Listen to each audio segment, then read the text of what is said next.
ನಮಸ್ಕಾರ, ಅಡುಗೆ ಮನೆಗೆ ಸ್ವಾಗತ. ಇವತ್ತು ನಾನು ಬೆಳಿಗ್ಗೆ ಬ್ರೇಕ್ಫಾಸ್ಟ್ಗೆ ದೋಸೆ ಮಾಡಿದ್ದೆ. ಅದೇ ದೋಸೆ ಹಿಟ್ಟಲ್ಲಿ ದಿಢೀರಾಗಿ ಒಂದು ಸ್ನಾಕ್ ಹೇಗೆ ಮಾಡೋದು ಅಂತ ಇವತ್ತು ತೋರಿಸ್ಕೊಡ್ತಾ ಇದ್ದೀನಿ. ಬನ್ನಿ ಹೇಗೆ ಮಾಡೋದು ನೋಡೋಣ. ಈ ವಿಡಿಯೋ ಇಷ್ಟ ಆದ್ರೆ ನಿಮ್ಮ ಫ್ಯಾಮಿಲಿ ಫ್ರೆಂಡ್ಸ್ಗೆ ಶೇರ್ ಮಾಡಿ.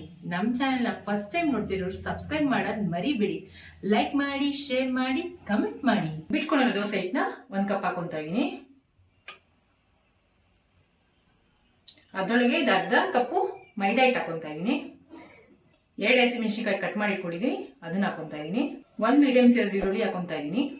ಸ್ವಲ್ಪ ಕೊತ್ತಂಬರಿ, ಸ್ವಲ್ಪ ಕರಿಬೇವು, ರುಚಿಗೆ ತಕ್ಕಷ್ಟು ಉಪ್ಪು, 1 ಅರ್ಧ ಟೇಬಲ್ ಸ್ಪೂನ್ ಸೋಡಾ. ಇಷ್ಟನ್ನು ಫಸ್ಟ್ ಚೆನ್ನಾಗಿ ಕಲಿಸ್ಕೊಳ್ಳೋಣ. ನೋಡಿ, ಇದು ಕಲಿಸ್ಕೋಬೇಕು. ನೋಡಿ, ಈ ತರ ಬಿಟ್ರೆ ಹಿಂಗ್ ಬೀಳ್ಬೇಕು. ಇದು ಕರೆಕ್ಟ್ ಆಗಿದೆ. ಯಾರನ್ನ ಸಡನ್ ನೆಂಟು ಬಂದ್ಬಿಟ್ರಪ್ಪ ಏನ್ ಮಾಡೋದು ಅಂತ ಅಂದಾಗ ದೋಸೆ ಇಟ್ಟಿದ್ರೆ ಸಾಕು. ಮನೇಲಿ ಆರಾಮಾಗಿ ಈಸಿಯಾಗಿ ಕ್ವಿಕ್ ಆಗಿ ಒಂದು 5-10 ನಿಮಿಷದಲ್ಲಿ ಆಗೋಗುತ್ತೆ. ಈ ಸಾಯಂಕಾಲ ಸ್ನಾಕ್ಸು ಆಗುತ್ತೆ. ಬೇಕಾದ್ರೆ ನೆಂಟರು ಬಂದ್ರೆ ಅವ್ರಿಗೆ ಕಾಫಿ ಜೊತೆಗೆ ಇದನ್ನ ಮಾಡ್ಕೊಟ್ರೆ ಸೂಪರ್ ಆಗಿರುತ್ತೆ.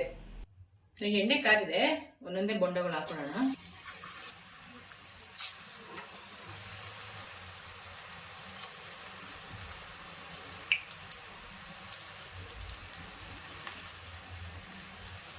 ಸಾಸ್ ಜೊತೆ, ಚಟ್ನಿ ಜೊತೆ ತಿಂದ್ರೆ ತುಂಬಾ ಚೆನ್ನಾಗಿರುತ್ತೆ. ಟ್ರೈ ಮಾಡಿ ನೋಡಿ, ತುಂಬಾ ಈಸಿ.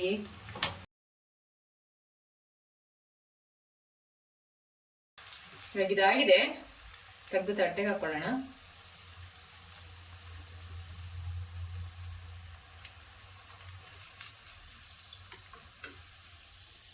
ನೋಡಿ ಎಷ್ಟು ಚೆನ್ನಾಗಿದೆ, ಮೇಲೆ ಕ್ರಿಸ್ಪಿಯಾಗಿ ತುಂಬಾ ಚೆನ್ನಾಗಿರುತ್ತೆ. ಒಂದ್ಸರಿ ಟ್ರೈ ಮಾಡಿಬಿಟ್ಟು ಹೇಗಿತ್ತು ಅಂದ್ಬಿಟ್ಟು ನನಗೆ ಕಮೆಂಟ್ ಮಾಡಿ.